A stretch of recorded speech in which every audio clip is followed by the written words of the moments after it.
इनको ये लगता है कि ऐसे हम चला लेंगे, डंडे से चला लेंगे। ये देश किसी के बाप की जागीर नहीं है।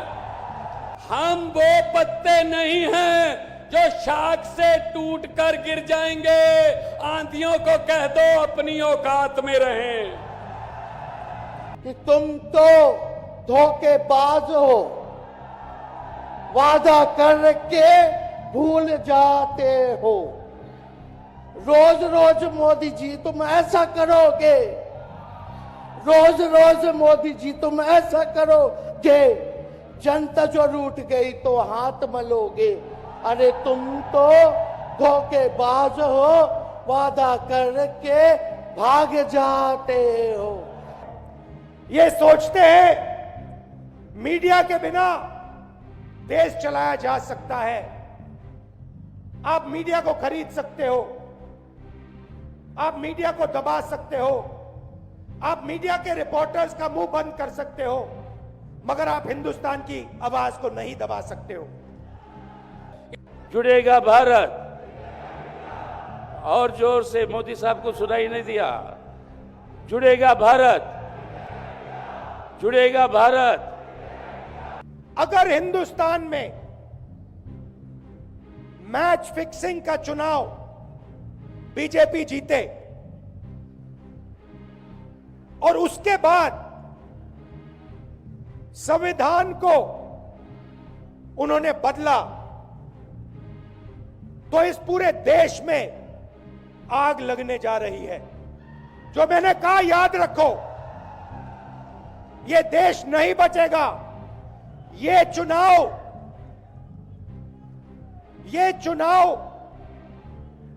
वोट वाला चुनाव नहीं है। ये चुनाव हिंदुस्तान को बचाने वाला चुनाव है, संविधान की रक्षा वाला चुनाव है। इसलिए इस रामलीला मैदान में जितने देश के बेटे बेटियां यहां आए हैं, जितने देशभक्त आए हैं, उनसे कहना चाहता हूं, ये करो या मरो का वक्त है। अगला 2 महीना अपने नौकरी से छुट्टी लो, अपने काम से छुट्टी लो। 2 महीने लोकतांत्रिक आंदोलन का समय है, 2 महीना क्रांति का समय है। ये देश में लोकतंत्र ऐसे नहीं मिला। याद करो शहीद आजम भगत सिंह, राजगुरु सुखदेव को, याद करो तात्या टोपे को, अजीमुल्ला खां को, याद करो बहादुर शाह जफर को, याद करो बेगम हजरत महल रानी लक्ष्मीबाई को, याद करो इस देश के स्वतंत्रता संग्राम सेनानियों को, याद करो महात्मा गांधी, अंबेडकर, फूले को, जिनकी कुर्बानी के दम पर यह देश आजाद हुआ है। नमस्कार, मैं रवीश कुमार। पटना, मुंबई के बाद आज दिल्ली के रामलीला मैदान में विपक्षी दलों की एक बड़ी रैली हुई। इस रैली में आम आदमी पार्टी और कांग्रेस के झंडे लहरा रहे थे, मगर 16 से ज्यादा नेताओं ने अपनी बात जनता के सामने रखी।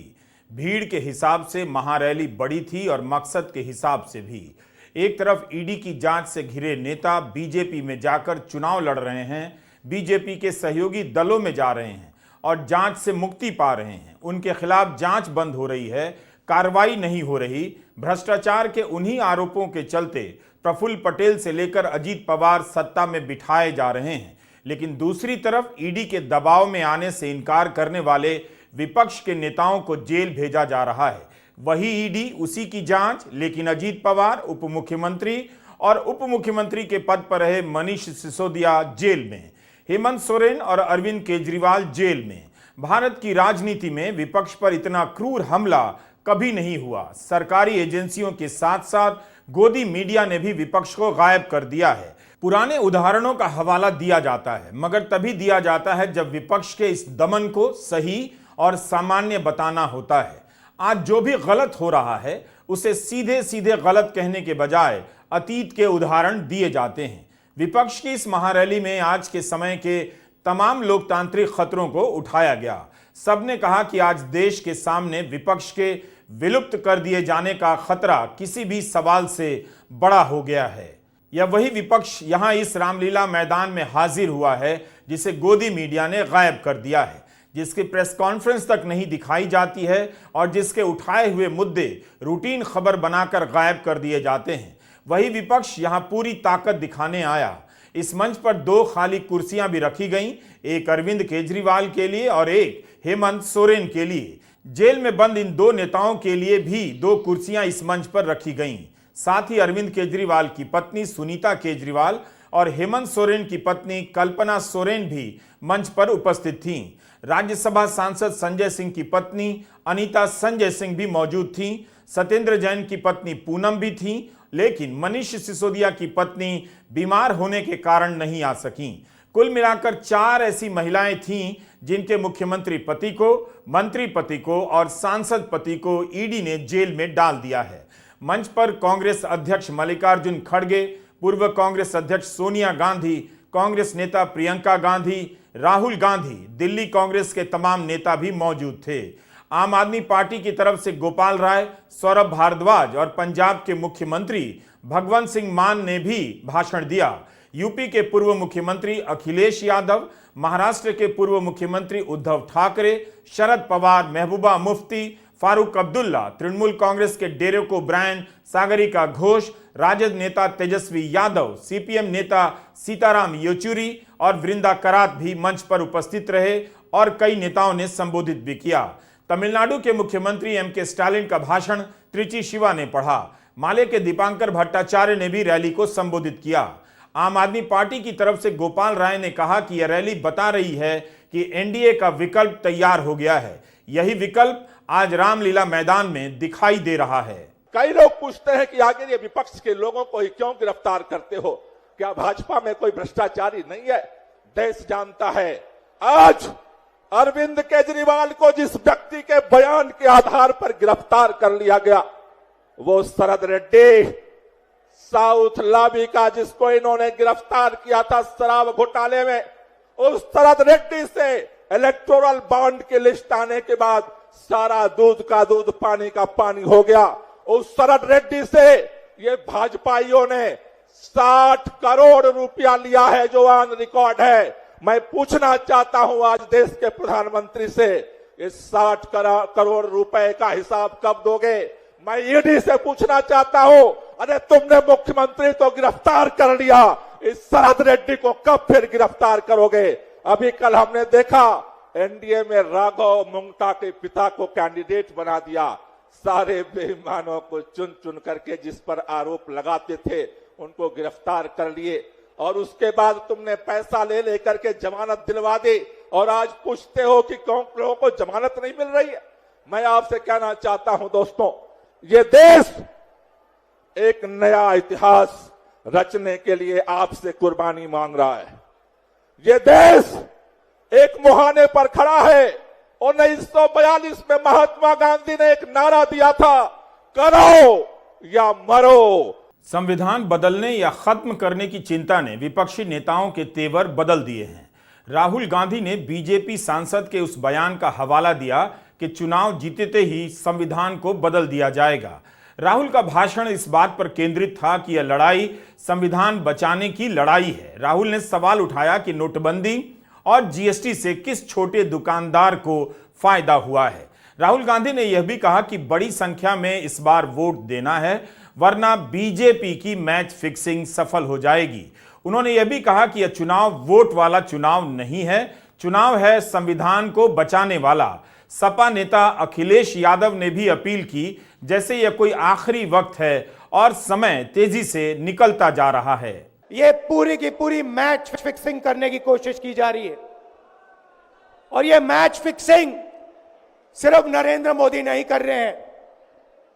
ये मैच फिक्सिंग नरेंद्र मोदी और हिंदुस्तान के 3-4 सबसे बड़े अरबपति मिलकर कर रहे हैं। यह सच्चाई है। और यह मैच फिक्सिंग क्यों हो रही है? भाई और बहनों, इसका सिर्फ एक लक्ष्य है कि हिंदुस्तान का संविधान, जिसने इस देश के गरीब लोगों को भविष्य दिया, सपने देखने का हक दिया, उस संविधान को हिंदुस्तान के गरीब जनता से के हाथ से छीनने के लिए यह मैच फिक्सिंग की जा रही है। और मैं आपको बताना चाहता हूं कि जिस दिन यह संविधान खत्म हो गया, उस दिन ये हिंदुस्तान नहीं बचेगा। आपने हमारे बैंक अकाउंट बंद किए। बैंक अकाउंट बंद करने थे, 6 महीने पहले करते, 1 साल पहले करते, 6 महीने बाद करते, कोई फर्क नहीं पड़ता।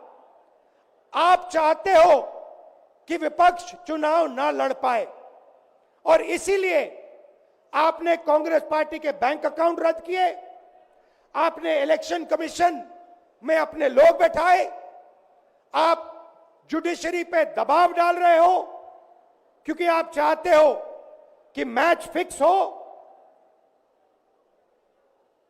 संविधान रद्द किया जाए और आप सत्ता में रहो। मगर भाइयों और बहनों, मैं सच बोलता हूं और मेरी बात आप अच्छी तरह सुन लो। अगर हिंदुस्तान में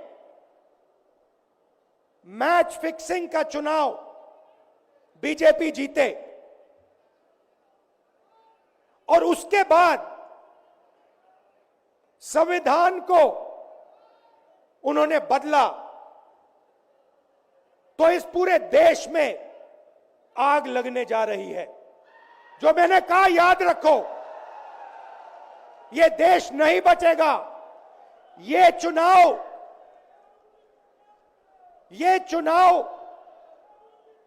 वोट वाला चुनाव नहीं है। यह चुनाव हिंदुस्तान को बचाने वाला चुनाव है, संविधान की रक्षा वाला चुनाव है। इस बार चुनाव आने जा रहा है।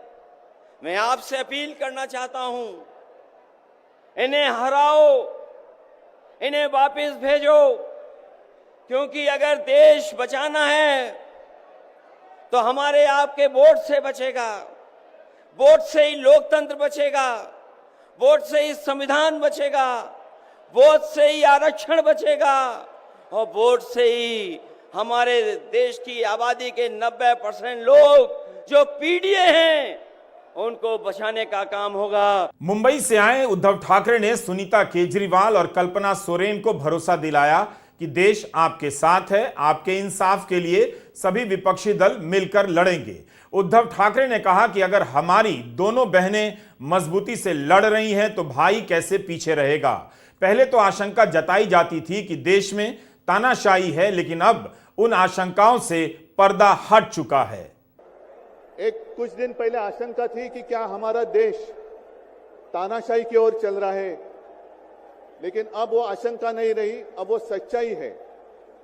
अगर बीजेपी सरकार को ऐसे लग रहा होगा कि अरविंद जी को अरेस्ट किया, हेमंत जी को अरेस्ट किया तो लोग डर जाएंगे, लेकिन उनको आज तक पता नहीं, उन्होंने अपने देशवासियों को कभी पहचाना नहीं।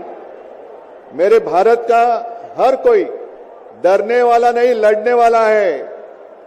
और अगर हिम्मत है तो बाकी आपकी सारी एजेंसीज हैं, ईडी, सीबीआई, इनकम टैक्स, जैसे हम इंडिया गठबंधन बनाकर सबके सामने आए हैं, अगर आप में हिम्मत है तो बीजेपी को मैं कहता हूं, चुनौती देता हूं कि बाकी सारी लोगों को छोड़ दो, आप सीधा आपके बैनर पर लगा दो कि बीजेपी के साथ जो 3 साथी पार्टी है वो ईडी, इनकम टैक्स और सीबीआई है। लेकिन अब समय आया है, कितने दिन तक हम उनकी आलोचना करते रहेंगे। अब तो उनका सपना ऐसा है कि 400 पार। मैं पूरे देश को आह्वान करना चाहता हूं कि एक व्यक्ति और एक पार्टी की सरकार देश के लिए खतरनाक हो गई है और अब वो समय आया है कि एक पार्टी और एक व्यक्ति की सरकार नहीं चलेगी। पूरे देश को मैं आह्वान करता हूं कि हम सबको अब चाहिए, मजबूत देश चाहिए और मिलीजुली सरकार हमें लानी ही होगी। देश में जितने सारे प्रांत हैं, जितने सारे राज्य हैं, उनका सम्मान करने वाली सर्वतोमुखी सरकार अगर हम लाते हैं तो ही देश बच सकता है, नहीं तो फिर आपका सवाल है, आपका भविष्य आप किसके हाथ में देना चाहते हो। हम सारे आए हैं चुनाव के प्रचार के लिए नहीं आए हैं, हम प्रजातंत्र की रक्षा के लिए आए हैं। विपक्ष के नेताओं के भाषण में ईडी का आतंक प्रमुख रूप से छाया रहा। बार बार उदाहरण दिए गए कि ईडी ने कई सारे नेताओं को भ्रष्ट बताया। कार्रवाई की और अब वही सारे बीजेपी के साथ चले गए। उद्धव ठाकरे ने किसानों को याद दिलाया कि जो सरकार किसानों को आतंकवादी मानती है, किसानों को दिल्ली आने से रोकती है, उस सरकार को दिल्ली आने से रोकना होगा। मैं कोई स्पीच नहीं देने वाला हूं, मैं बहुत जूनियर हूं, बहुत ही सीनियर लोग बैठे हैं, लेकिन इतना मैं कहूंगा कि लोकतंत्र खतरे में है, देश का लोकतंत्र खतरे में है। इनको ये लगता है कि ऐसे हम चला लेंगे, डंडे से चला लेंगे। ये देश किसी के बाप की जागीर नहीं है, ये 140 करोड़ लोगों का देश है। ये आजादी हमें शहीद आजम भगत सिंह, राजगुरु सुखदेव, मदन लाल ढींगरा, करतार सिंह सराबा, चंद्रशेखर आजाद जैसे हजारों योद्धाओं ने अपनी जवानी में गले में फांसी के रस्से लटका के ये आजादी हमें दी है। ये इनके किसी बाप दादे की जागीर नहीं है। क्या समझते हैं ये? इसको भी अंदर कर दो, इसको भी अंदर कर दो। जो अस्पताल बनाता उसको अंदर कर दो, जो स्कूल बनाता उसको अंदर कर दो, कांग्रेस पार्टी के खाते फ्रीज कर दो, किसी के नेता फ्रीज कर दो। ऐसे जीत लोगे? हम वो पत्ते नहीं हैं, हम वो पत्ते नहीं हैं जो शाख से टूट कर गिर जाएंगे। आंधियों को कह दो अपनी औकात में रहें। और एक नारा जो मैंने मुंबई में दिया था, वो जो कहते हैं कि आपकी बार 400 पार, मैं आपको आह्वान करता हूं कि जहां से आप आए हुए हैं आप जाओ, अपने घर पे जाओ, जहां भी जाएंगे गांव में जाओ, लेकिन एक नारा आपको देना होगा तानाशाही के खिलाफ। अब की बार भाजपा तड़ी पार, अब की बार भाजपा तड़ी पार। और ऐसे तानाशाही करने वाली सरकार अब हम दिल्ली आने नहीं देंगे। यही शपथ लेकर आगे हमें जाना होगा। और फिर से एक बार सुनीता जी, कल्पना जी, आप चिंता मत करो, पूरा देश आपके साथ है। आप लड़ाई जीतेगी और हम सब लड़ाई जीतेंगे, प्रजातंत्र जीतेगा। जय हिंद, जय महाराष्ट्र। इस रैली में जब सुनीता केजरीवाल बोलने के लिए उठी तो आम आदमी पार्टी के समर्थक भावुक हो गए। सुनीता केजरीवाल ने अरविंद केजरीवाल का जेल से भेजा गया भाषण पढ़ा। ये बीजेपी वाले ये कह रहे हैं कि केजरीवाल जी जेल में हैं, इन्हें इस्तीफा देना चाहिए। क्या केजरीवाल जी को इस्तीफा देना चाहिए? क्या उन्हें इस्तीफा देना चाहिए? केजरीवाल जी को इन्होंने गिरफ्तार कर लिया। आपके केजरीवाल शेर है, शेर। ये ज्यादा दिन तक उनको जेल में नहीं रख पाएंगे। 2014 से लेकर 2020 तक विपक्ष के नेता प्रधानमंत्री मोदी के साथ तानाशाही का इस्तेमाल करने से बचा करते थे, लेकिन अब तानाशाही विपक्ष के नेताओं के भाषण का प्रमुख हिस्सा बन चुकी है। विपक्ष के नेता खुलकर ईडी की कार्रवाई को सरकार गिराने और विपक्षी दलों को तोड़ने को तानाशाही से जोड़ने लगे हैं। विपक्ष के लिए लोकतंत्र का भविष्य बड़ा मुद्दा होता जा रहा है। आम जनता तक यह बात कितनी पहुंचेगी और लोग लोकतंत्र के सवाल को कितना महत्व देंगे, चुनाव के नतीजे बता देंगे। लेकिन करोड़ों आम जनता को क्या पता है कि ईडी के छापे के बाद कंपनियों ने करोड़ों का चंदा बीजेपी को दिया?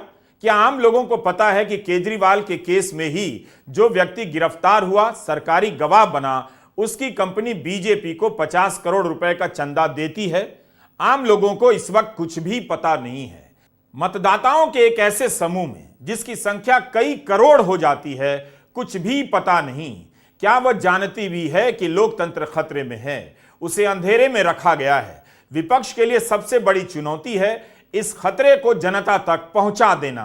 इसलिए आपसे कहना चाहता हूं, अभी हमारे बीच में धीरे धीरे सभी प्रमुख नेता आ रहे हैं। आपसे एक ही बात कहना चाहता हूं, इस तानाशाही का लोग पूछ रहे हैं, इस तानाशाही का समाधान क्या है?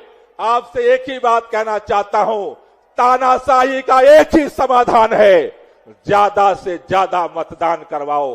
अपने अपने इस रैली के बाद घरों में जाना, पूरे देश में जाना, अपने अपने घरों में जाकर के एक रजिस्टर खरीद लेना अपने दोस्तों की, अपने रिश्तेदारों की, अपने जानकारों की लिस्ट बनाना शुरू करो और सबको इस बात के लिए तैयार करो। इस बार ऐतिहासिक मतदान करवाएंगे, तानाशाही को हरवाएंगे और इस देश के अंदर स्वतंत्रता आंदोलन की जो विरासत है लोकतंत्र, उसको हम बचाएंगे। भारत को कैसा शासन चाहिए? कुछ लोग थे जो कहते थे कि अमेरिका के तर्ज पर भारत को भी राष्ट्रपति शासन चाहिए, राष्ट्रपति शासित प्रणाली चाहिए। बाबा साहब अंबेडकर थे जिन्होंने कहा कि नहीं, हिंदुस्तान को संसदीय लोकतंत्र चाहिए, क्योंकि संसदीय लोकतंत्र में सत्ता के ऊपर जनता की कम से कम थोड़ा नियंत्रण रहता है, जनता की थोड़ी निगरानी रहती है। आज वो नियंत्रण, वो निगरानी उन तमाम संस्थाओं को खत्म करने की कोशिश है। अंग्रेजी में एक कहावत है, absolute power corrupts absolutely. Absolute power और एब्सोल्यूट करप्शन एक ही सिक्के के दो पहलू हैं। आज जब मोदी सरकार ये चाहती है कि देश की पूरी राजनीतिक सत्ता उस सरकार के पास हो, मोदी जी और अमित शाह के हाथ में हो, देश की पूरी संपत्ति वो अदानी और अंबानी के पास हो, तो सत्ता का और संपत्ति का ये जो केंद्रीकरण है, ये हिंदुस्तान के लोकतंत्र को खत्म कर रहा है। और इसीलिए वो डिमोनेटाइजेशन से लेकर के इलेक्टोरल बॉन्ड तक चरम भ्रष्टाचार, हिंदुस्तान में अब तक जितना भ्रष्टाचार हम लोगों ने देखा है, अब तक की सबसे भ्रष्ट सरकार मोदी सरकार है। भारतीय जनता पार्टी हिंदुस्तान के अब तक की सबसे भ्रष्ट पार्टी है। और इसीलिए इस बार की निर्णायक लड़ाई भ्रष्टाचार के खिलाफ, तानाशाही के खिलाफ, फांसीवाद के खिलाफ, मनुवाद के खिलाफ, इस देश में संविधान को खत्म करके मनुस्मृति को थोपने की साजिश के खिलाफ देश की निर्णायक लड़ाई है। विपक्ष आज सबसे कमजोर हालत में है। यह कमजोरी राजनीतिक नहीं है, बल्कि इस कमजोरी को कृत्रिम रूप से पैदा किया गया। जांच एजेंसियों की एकतरफा कार्रवाई से विपक्ष को छिन्न भिन्न कर दिया गया है। इस रैली में केजरीवाल को ही नहीं, बल्कि केजरीवाल की गिरफ्तारी के बाद हेमंत सोरेन की गिरफ्तारी का मामला भी फिर से याद किया जाने लगा है। हेमंत सोरेन की गिरफ्तारी के बाद उनकी पार्टी ने भी झारखंड में बहुत बड़ा आंदोलन किया, मगर दिल्ली तक उनकी बातें नहीं पहुंची। पंजाब के मुख्यमंत्री भगवंत सिंह मान ने कल्पना सोरेन का स्वागत किया। इससे पहले कल्पना सोरेन ने दिल्ली में सोनिया गांधी और सुनीता केजरीवाल से मुलाकात भी की थी। कल्पना ने जोरदार भाषण दिया। रामलीला मैदान में एक आदिवासी नेता अपने इतिहास के प्रतीकों को भी रख रही थी और भविष्य के खतरों को भी। कल्पना सोरेन ने रामलीला मैदान में राम को भी याद किया और कहा कि नीति और नियम का पालन करना नरेंद्र मोदी को उनसे सीखना चाहिए। ये भूमि, ये मैदान की मिट्टी राम जी की रामलीला की कहानी बताती है। हम सभी को ये याद रखना है कि श्री राम भगवान जी ने अपने युद्ध करते समय में भी नीति, नियमों और आदर्शों का पालन किया था। और जिस तरीके से उन्होंने शक्तिशाली होते हुए भी हमेशा धैर्य एवं सहनशीलता दिखाई है, और जिस तरीके से उन्होंने ज्ञानी होते हुए भी ज्ञान पाने की तत्परता दिखाई थी, और जिस तरीके से युद्ध में अपने प्रतिद्वंदियों को हरा करके भी उन्हें सम्मान की दृष्टि से देखा था, आज हमें सबको भगवान श्री राम जी के आदर्शों को सच्चे ढंग से समझने की जरूरत है।